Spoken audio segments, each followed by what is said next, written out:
Okay, so welcome everybody to our Electric Vehicle Association meeting. And we have our special guest, Shelkie Tan, that's going to talk about water efficient gardens. There's a nice one in the background I see behind her. And she did a wonderful job on my yard. So let me click the share screen thing here. And I have it. I see it here. I can share. okay, well, let me get rid of this then.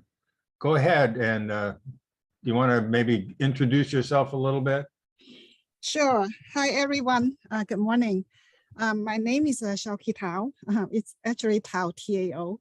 Oh. I'm a landscape designer. It's okay. I'm a landscape designer, and as Jerry mentioned, I designed his front yard and backyard garden, and transformed from the lawns to water efficient gardens. And the effects were very good. Jerry can talk about that more, but it saved water by up to 37%, almost 40% for the whole household. So I think in this weather of the drought, we all need to save water. And yeah, the garden is one of the best ways to achieve that. Thanks. Oh, okay, then I can start. Let me share. Okay, can you see? Can you see my PowerPoint? Yes.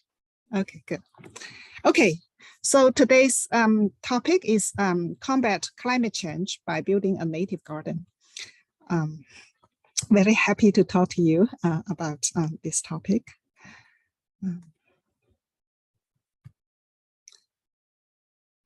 So these are some of the topics we are going to cover today.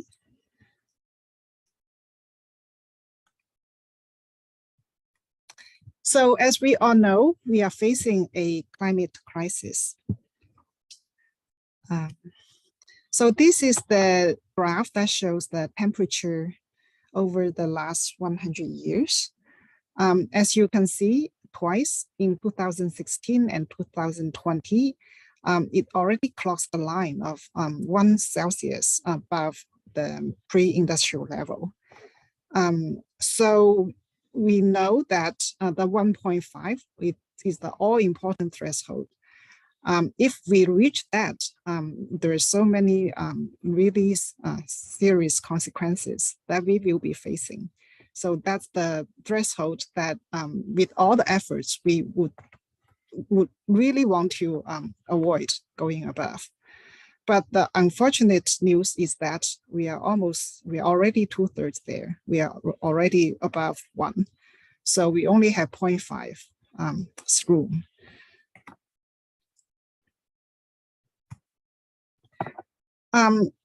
One of the consequences, there are many, like heat, much warmer temperature, hotter summer, heat waves, wildfires, and then the water level increase.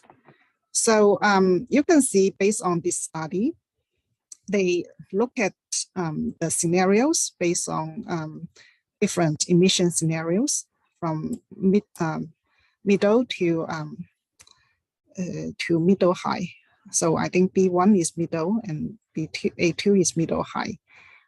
Basically, the conclusion is that if even with a middle scenario, the sea level will increase to 1.4 meter by 2100 or even 20 in next 70 to 80 years of time. And if sea level increased by, like, say 1 meter, that's how many people in these counties will be impacted. So a lot of areas will be underwater. And this is how the population that would be impacted in those areas. If it's 1.4, you can see it will be massive, close to 300,000 people will be impacted. So it's the climate change, the crisis is not just something we like in the far future, right? It's something we will be facing actually pretty soon, right here in the Bay Area.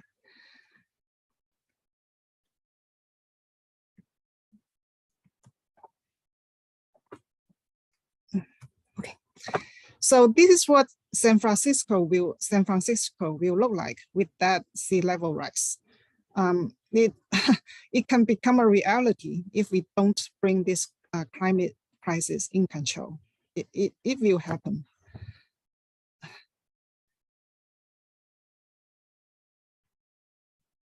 So to avoid that, we need to cut the carbon by 45% from 2010 levels by 2030. So in the next 7 or 8 years. So if you look at this chart, that shows the carbon, the change over like from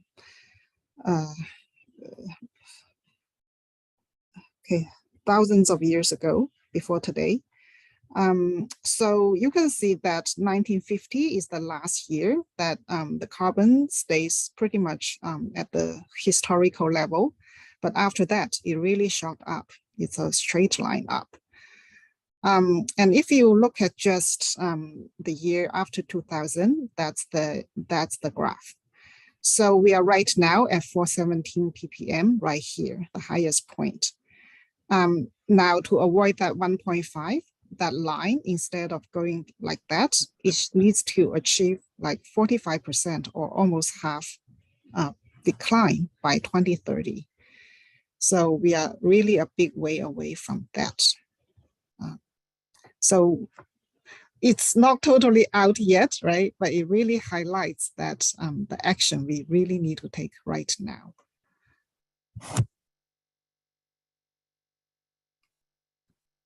So how can we reduce carbon?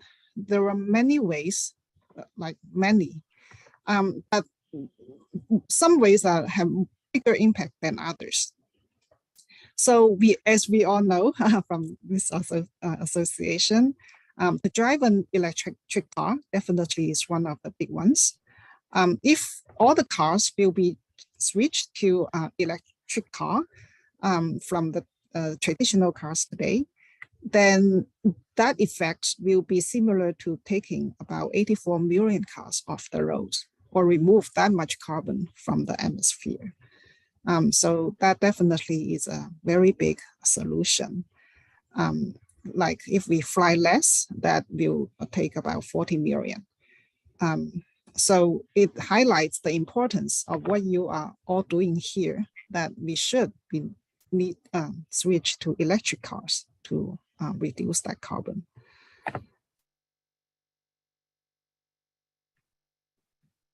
That's what all of you are doing already. It will take the effect will be equivalent to taking about 84 million cars off the road.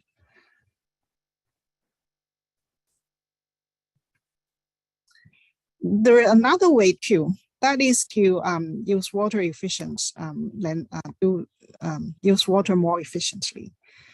So it says that it's equivalent to taking about 36 million cars off the road. So almost about 42% of switching for us to all switching to electric cars. I got this from a study published on CNN. I don't know the ways that they calculate these numbers. But nevertheless, I think the message is that using water is one of the other very effective ways.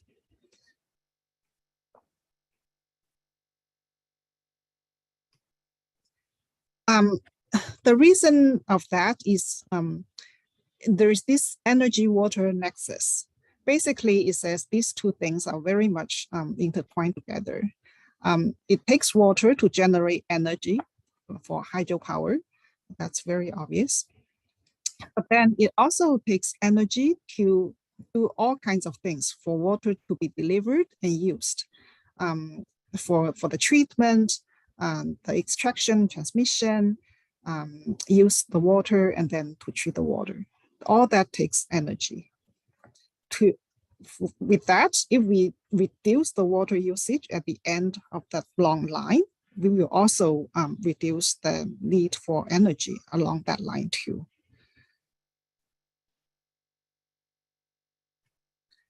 So if we look at California's water systems, so in California, most of the water actually comes from the Sierra Nevada, the snow pack, and also in Northern California, around the San Joaquin River Delta. In Southern California, they don't have that water. So it relies on the huge water systems to send the water down to Southern California. And you can see that's one of those networks, the State Water Project, how the water is delivered over the mountains, over the a huge distance, and delivered to Southern California.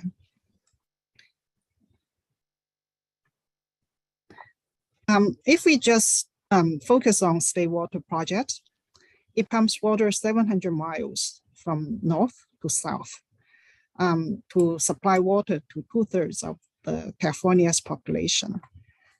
On average, like 5 billion kilowatt hours, that's how much it will take to pump that much water over that distance. It's equivalent to about 2 to 3% of all the electricity consumed in California. If you look at this number, so one household in California, to provide the water they use for just 4.5 days, like 5 days, it will take the same amount of electricity that the household used during 5 months. So if you look at these two numbers, you can realize how expensive, how much it will take to just deliver that water to California, to Southern California, or to people across the state. That's how much the water energy nexus demonstrate here, that to save that energy, right? It's not enough just to for all of us to switch to EV. Of course, that's very, very important, but it's also very important to do all these other things like saving water. If we are talking about billions of energy use here, that's definitely something we need to look at.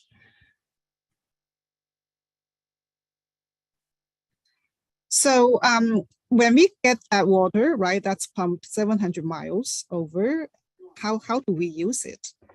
Half of that actually is used on outdoor landscaping, mainly the lawns. So in California, that percentage is about 50%. So half of all the water we use. Now, when you think about it, right, that it's a little bit crazy.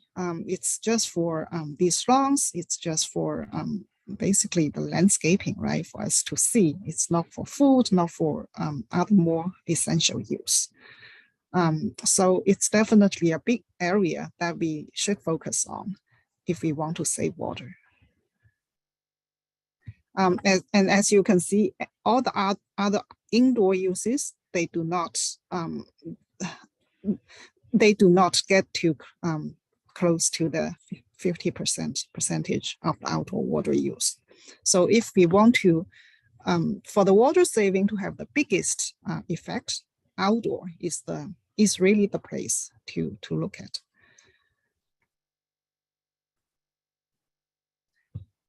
Why does the lawns take so much water?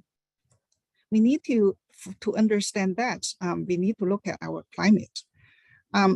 California is kind of special in that it has this Mediterranean climate pattern, in that most of our rainfalls come from the winter months and early spring months.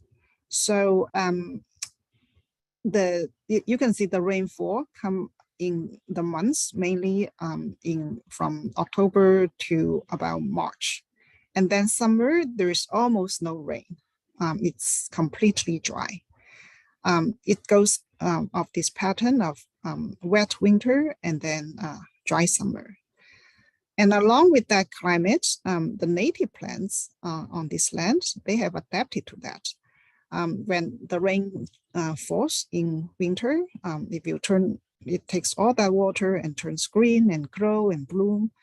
And then when it goes to summer, then if you just goes into dormancy or just go brown to conserve water. And then when the rainfall comes again in winter and fall in winter, then it will grow again and turn green again. So green, brown, green, it's well adapted to this cycle. And it can survive and grow just with the water it gets in California. But the lawns, they can't do that. They are not native. The grasses, they are not native.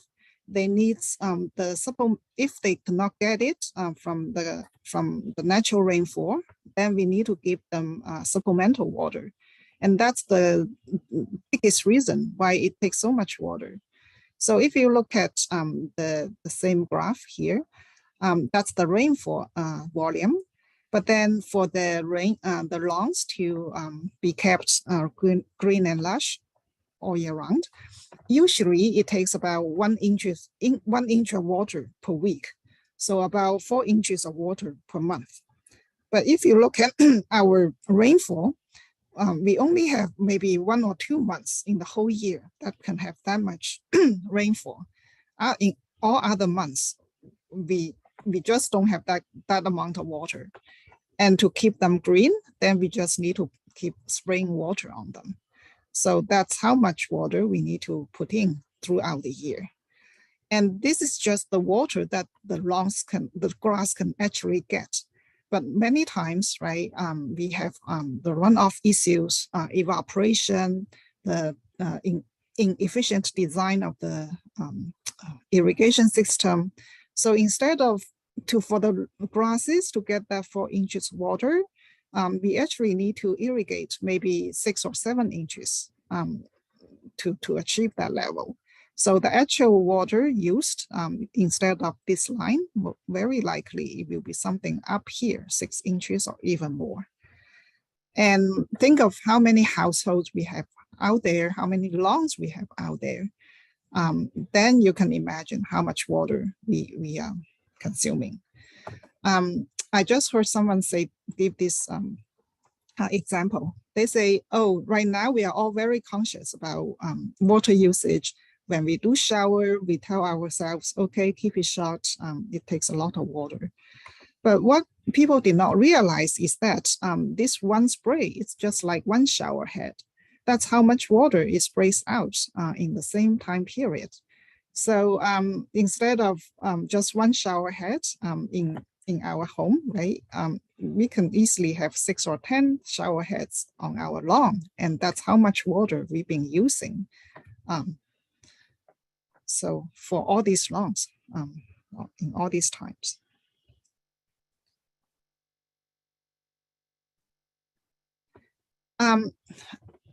So California already is not a wet place. To make things worse, we are facing a really bad drought. This is the worst drought in at least 1,200 years. As you must have seen that from the news everywhere. Lake Powell, the water level dropped 100 feet in the last 3 years. That's the drought map for the state. Just yesterday, June 1st, Valley Water issued a new watering regulation. Now you can only water twice a week. It used to be 3 times a week. Now they cut that down to once a week. In some parts of Southern California, they even cut that down to once a week. And you can not water between 9 a.m. to 6 p.m. You can only water before 9 or after 6. And a bunch of other new restrictions. That's how bad the drought situation has become. And that's how scarce our water is.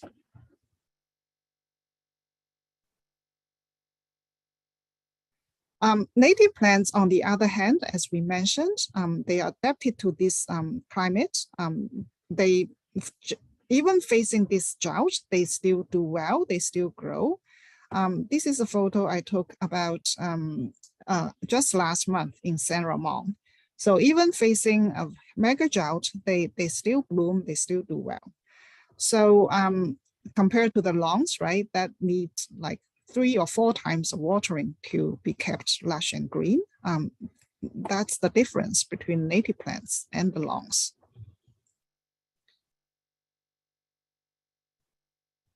I also want to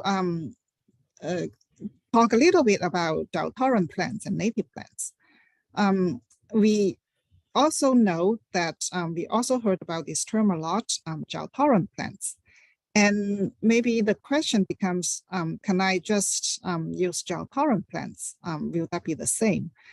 The thing is that it will be much better than the lawn, for sure. Any plants will be better than the lawn in terms of water usage. But still, the native plants can still save water more than the drought-tolerant plants, meaning not native plants. The reason why is that, again, only the native plants are adapted to this rainfall graph, this kind of volume. The drought-tolerant plants or non-native plants, because they are not local, they are not accustomed to this kind of pattern, so they still need water, for example, in the summer times. So in terms of water consumption, they still need, let's say, low to moderate amount of water. So if this is the line for the lawns, the drought-tolerant plants, this is the line for them. Yes, it's much lower, but still they still require water. One example is the Western rabbit and the Eastern rabbit. They are relatives, very close, but still Eastern rabbit, they are native to East Coast, and Western native to California. Western rabbit is much more water drought-tolerant than Eastern rabbit. It's extremely drought-tolerant. It really, after it's established, it doesn't need any supplemental water. If you just grow like that. Eastern rabbit, it still needs some water in summer.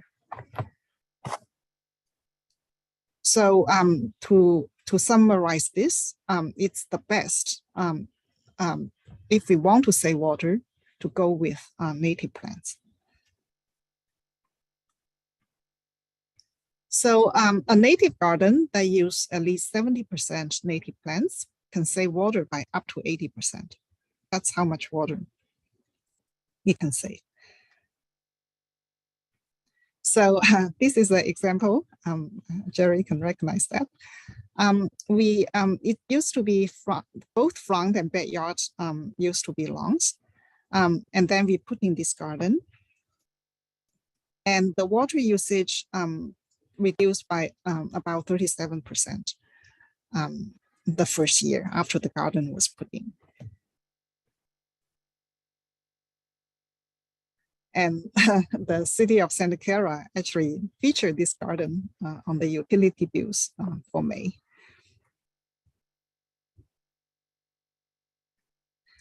This is another example also in Santa Clara. So it used to be these very lush and green lawns in the front yard, and we put in a native garden. And their household water usage reduced by 56%. One thing to call out is that this is for the whole household. So includes both indoor and outdoor water usage. If we suppose the indoor water usage keep the same, right, because it's the same number of people and all that, then the water saving purely comes from outdoor. So the outdoor water saving must be more than 56% for the whole house to save 56%. So likely the outdoor savings can be anywhere from, let's say, 65% to even 80%.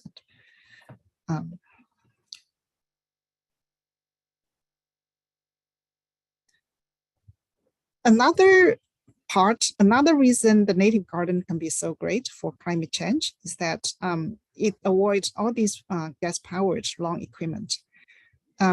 These equipment, they burn 70 million gallons of gas a year and add 22 million tons of carbon. So by removing the long, we also remove the use of this equipment. And that's how much carbon we can take away.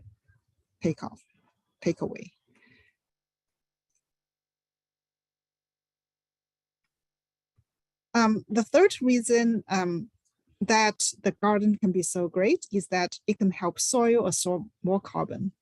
One thing many people might not realize is that soil is a huge reservoir, huge storage place for the carbon. It actually stores more carbon than all the carbon stored in air and the plants. It's this massive storage for carbon. And if we want to drag down, like remove more carbon, one place to go is the soil. Actually, one of the biggest place to go is the soil. Now, the native plants, they have very deep root system. And in the process, when the root goes down, it will lose the soil and improve the soil structure. So that with more pores, with more space in the soil, it can absorb more carbon. There is this study by just applying the compost once to the soil, it can help increase the carbon absorption capacity by anywhere from 10 to 25%. It's that impactful. So if just imagine all our gardens, all our yards are native plants, and they all have this very deep root system in the soil. Collectively, that's many, many tons of carbon that they can, the soil can help drag down from the air.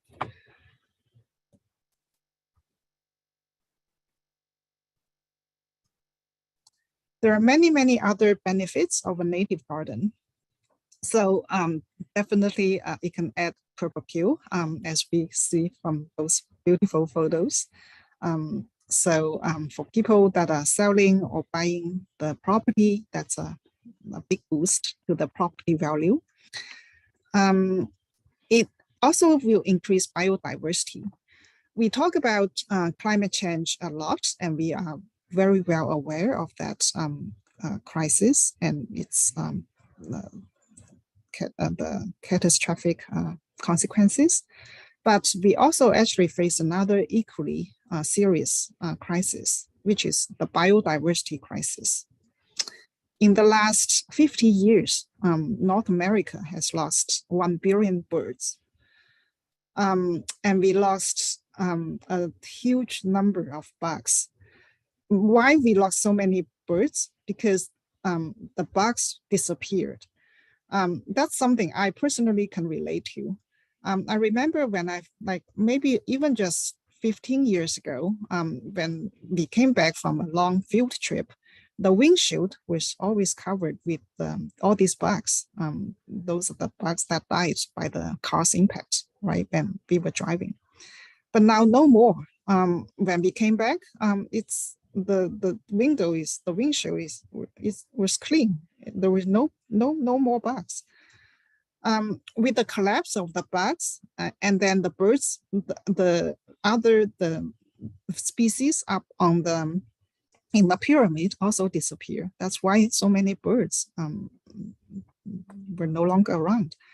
And why did bugs disappear? Because they did not have the habitat anymore.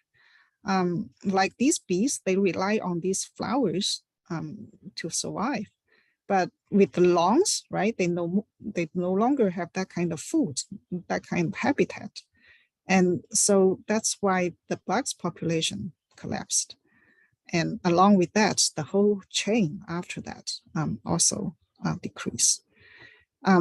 If we want to preserve that kind of biodiversity, we really need to put in plants, especially native plants in our gardens. That's another huge benefit about native plants. These bugs or the wildlife, they coexist with these plants over millions of years. Their systems can deal with these native plants. We know a lot of plants, they have some kind of toxin naturally. That's their mechanism to deal with the predators to survive. And then for the bugs or the wildlife to survive from these plants, then they need to have a way to deal with that kind of toxin. Only the bugs that coexist with these plants for millions of years have that kind of mechanism to deal with that. They don't have that mechanism to deal with like the foreign plants or the plants that don't come from locally. Like we see a lot of eucalyptus trees.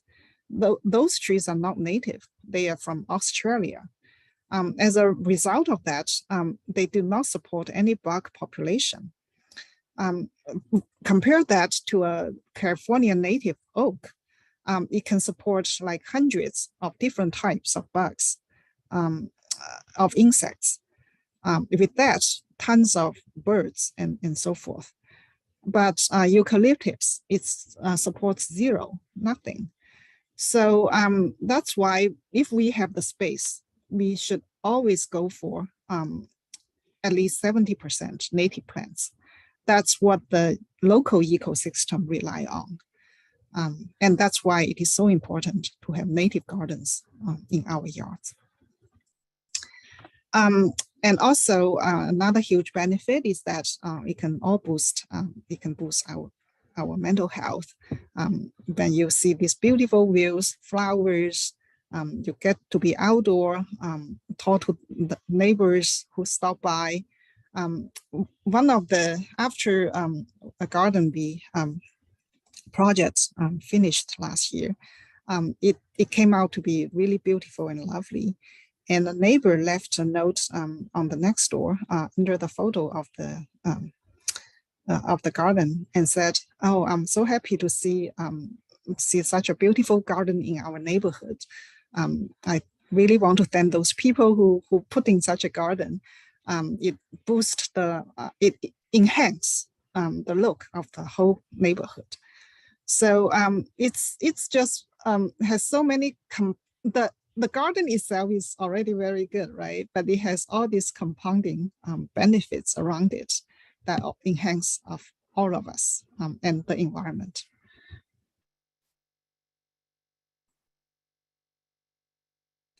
So yeah, this is the garden that I mentioned.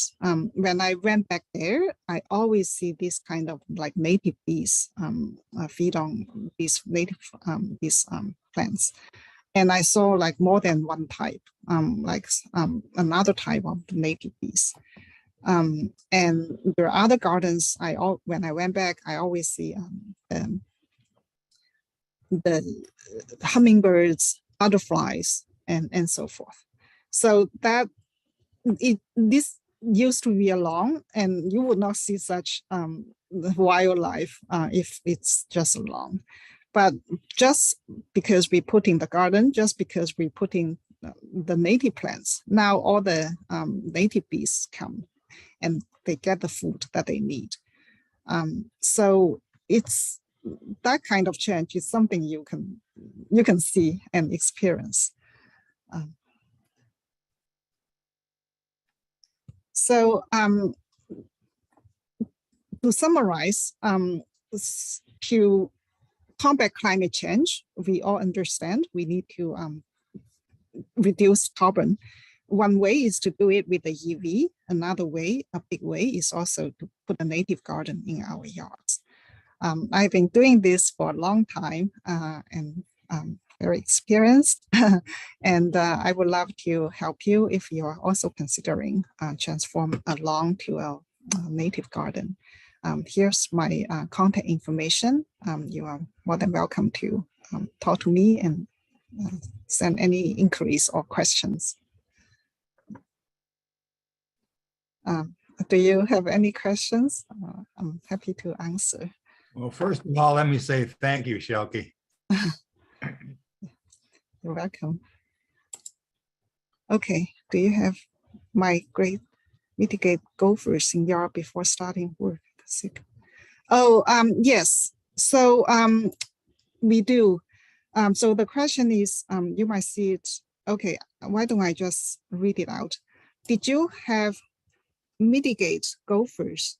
Did you have her mitigate gophers in the yard before starting her work? I got a serious case of disruption. So far, I have designed and helped build like dozens of these gardens.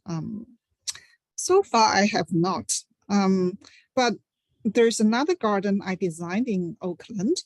The homeowner did mention to me that they have very serious gopher problems and what can help them deal with that. So I recommend this gopher net product to them.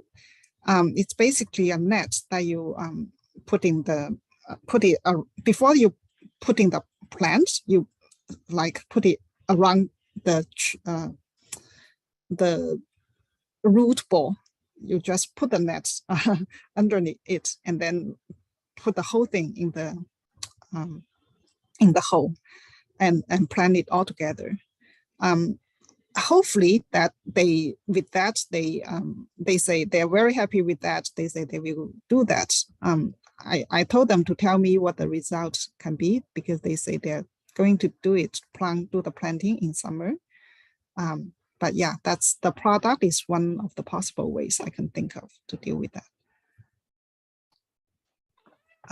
The second question, what are your thoughts on planting Curapia, which is very drought tolerant instead of having long grass? Yeah, Curapia can be a good solution. It's a native grass, something the grass company, the lawn company developed in response to the current drought and the dry conditions. Yes, it can be a good alternative. Although I still would like to say, if possible, we would prefer a native garden because of the huge biodiversity benefits I mentioned. Yeah, but also I understand many cases like for the kids and you might still want to have a lawn. Then in that case, then yeah, Curapia can be a good alternative. What about clover, turkey tango, or bent grass as ground cover? Yes, I think similar to my answer to about Curapia, I think some kind of bent grass can be,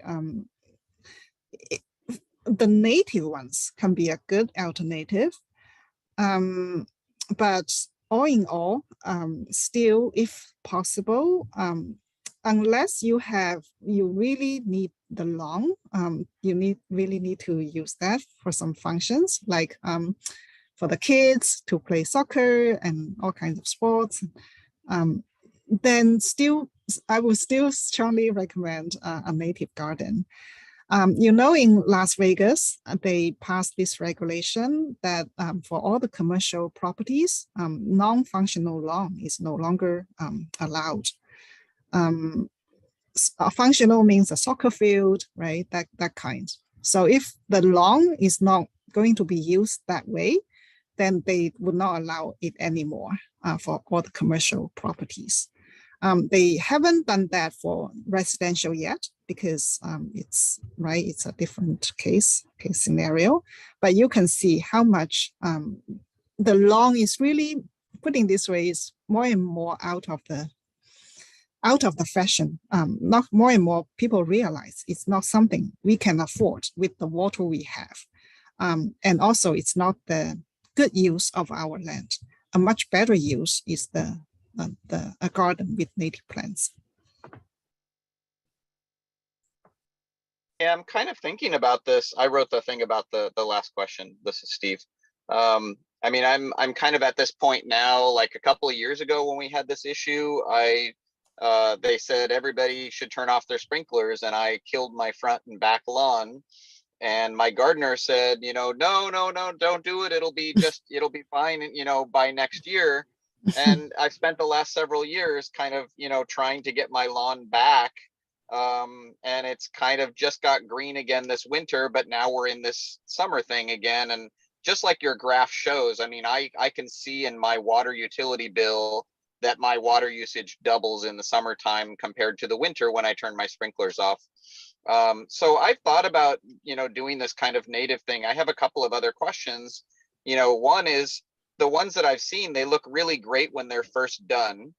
My question is, you know, I currently spend about $100 a month on landscaping, you know, gardening, basically the lawn mowing and stuff front and back. What do you anticipate costs of maintenance, and do you factor that into your design? Because we talked to somebody about a native front and back upgrade, and then they were telling us it would cost twice as much to actually have somebody come out and manicure and maintain it. So I'm kind of interested in something that, you know, doesn't need as much maintenance on the lawn mowing side.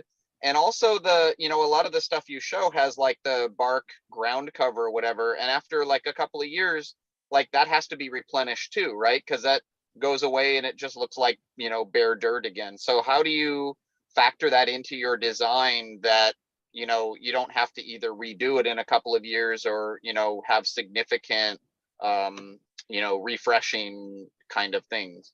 Does that make sense? Totally. Yeah, thank you. These are really good questions. I'm happy to answer. And actually, after my answer, I would love to have Jerry add his views, because he just had a native garden which I designed. He can totally, from a user perspective, provide his answers. But first, for your two questions, the first, does native garden require heavy maintenance? My answer is a firm no. No, it's actually one of the huge benefits of a native garden.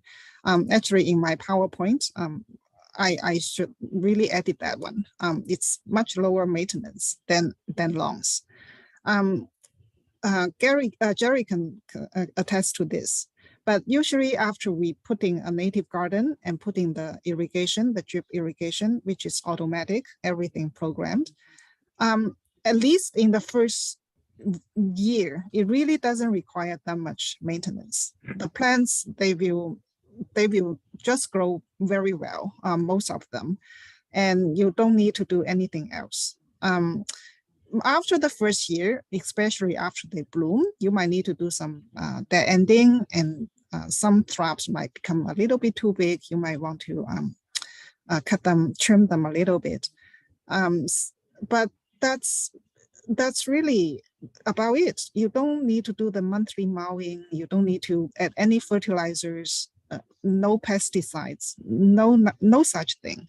It's mainly, I would say, it's mainly about, if anything, maybe checking up the irrigation and make sure you don't overwater it or underwater it.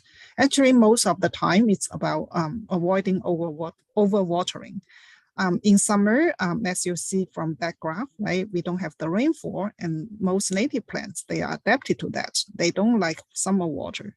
But once the watering is scheduled, then the water will still continue in summer. Most plants, and when I design, I keep that in mind too, they can take that kind of garden watering. But some, like ceanothus, they are more sensitive, so you might need to turn off the water just for those plants. I would think that's the main maintenance I can think of for a native garden in the first 1 or 2 years. So no, the person who told you that requires 2 times, that's not the, at least for me, it's not the right answer. So that's first question. Second question, the mulch.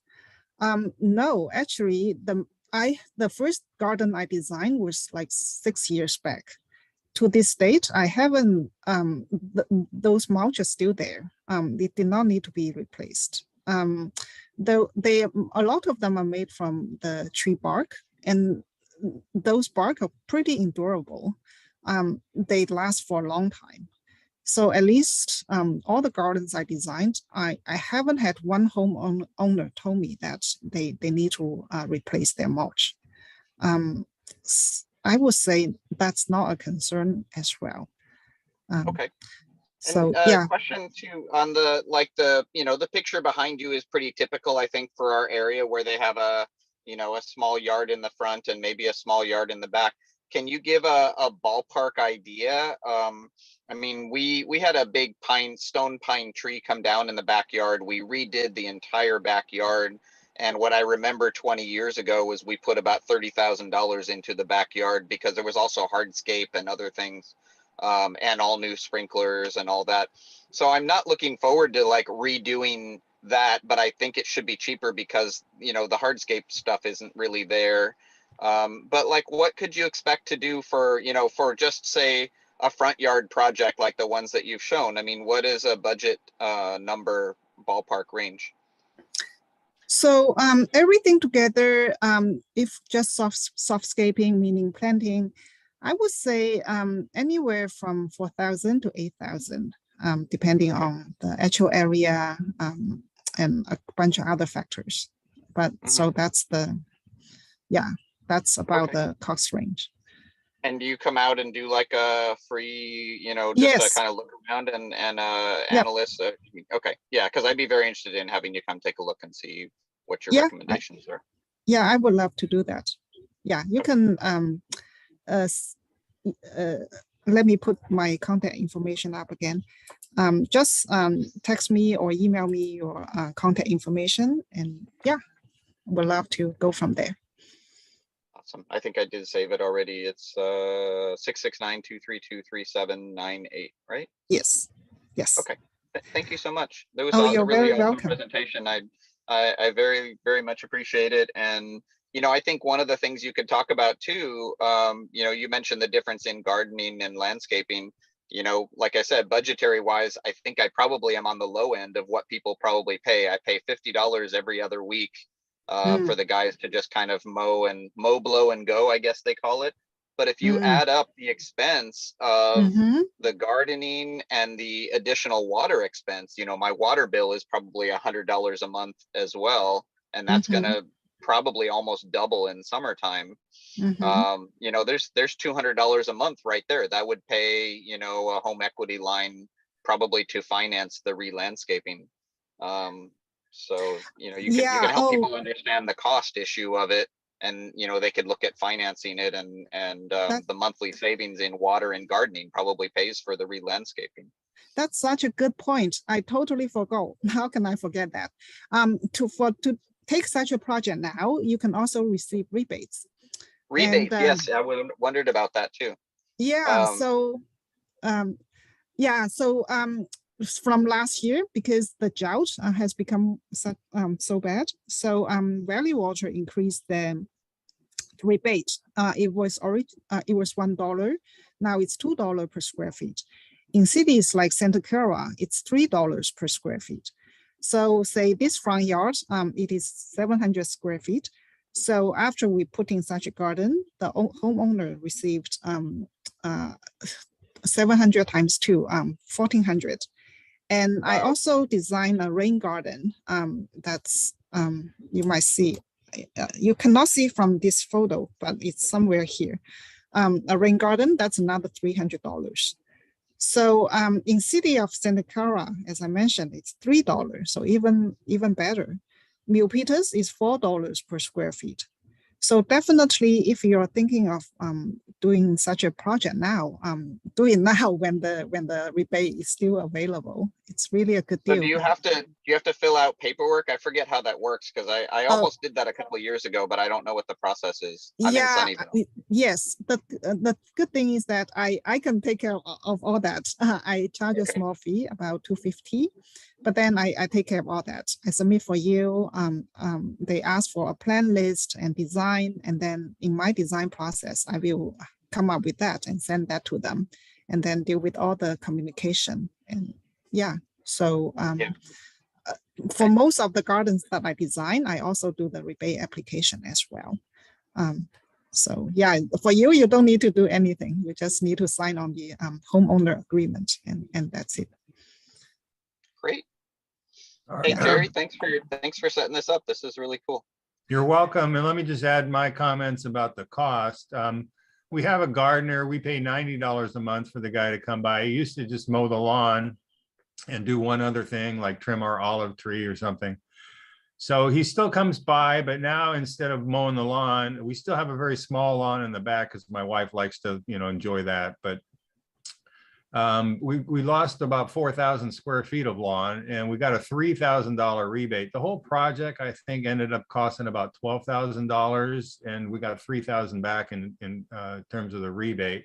We still pay the gardener to come, and what he does is he actually trims the bushes because some of them have gotten so big that they need trimming. So he does that. And also I've got this ridiculously large magnolia tree in my front yard, and the leaves blow everywhere. So he does a little bit of leaf blowing just to keep the bark looking like bark instead of a big pile of leaves. Right. Yeah, that makes sense.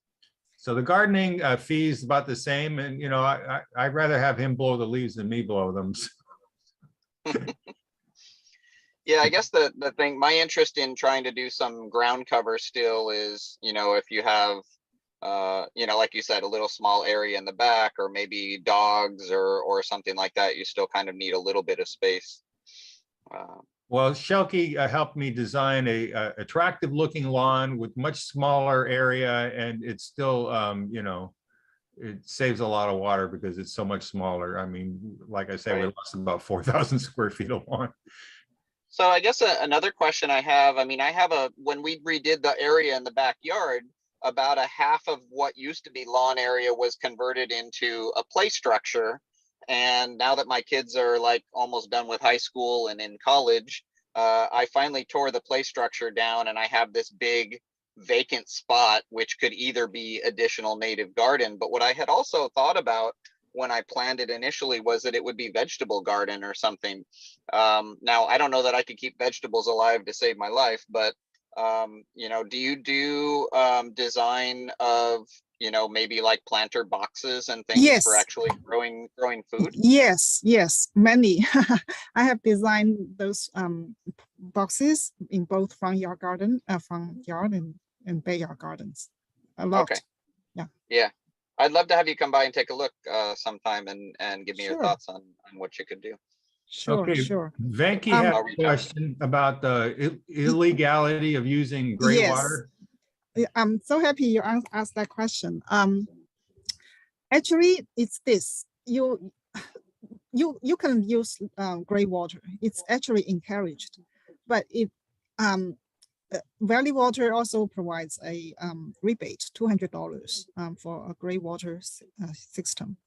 The thing is, it does have some regulation around it. The thing is that you can use gray water, but you must use it like right away. You can't use it to water plants. You can't touch any part of the plants if it's edible. So you can't use it to water plants like radish. So to answer that question, it's definitely legal. But if you need to do things the way as per the regulation, it can't be stored. It can't be mixed. It can't be mixed with your irrigation water. You can't say like just connect two pipes and then use that water to water the lawn or the garden. Can't do that.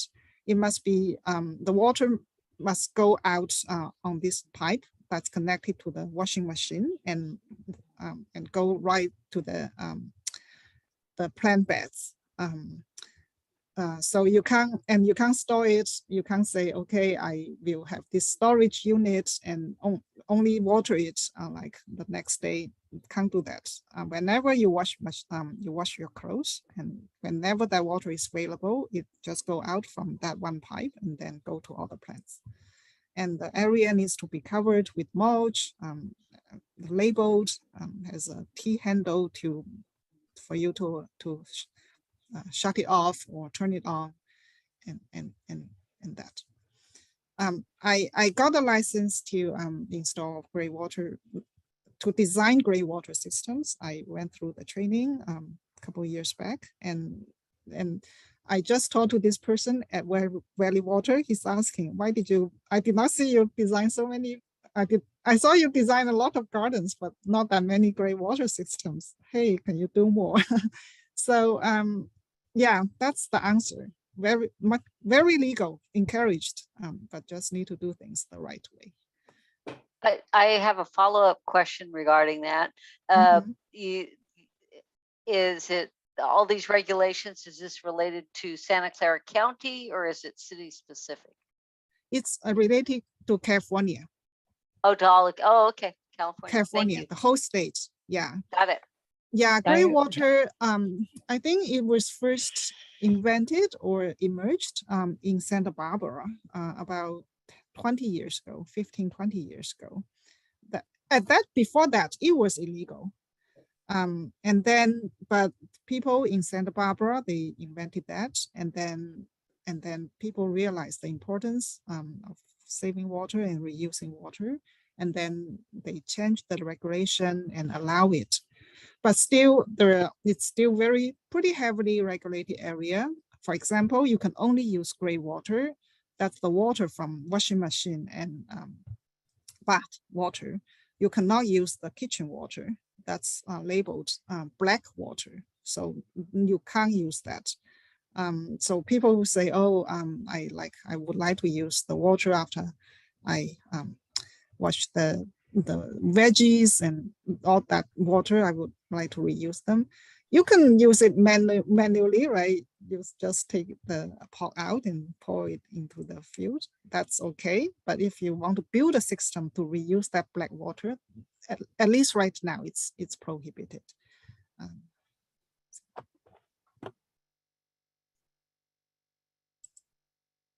Are there any other questions? Otherwise, I'm going to stop the recording. Will the recording be available? Yes, I'll wait till Ben gets back to do that. He's taken care of that in the past. We use a cloud-based recording Zoom feature that the Electric Vehicle Association pays for. So they allow us to keep the recording for a limited period of time. But after that, we can either make our own copy of it somewhere, like maybe on a Google Drive, or we can make a YouTube video out of it. So we'll Yeah, it's possible to download as an MP3 file. Then you can use it immediately. No need to keep it on the cloud. Okay. All right. Well, I'm going to click the stop recording button now, and we can chat afterwards.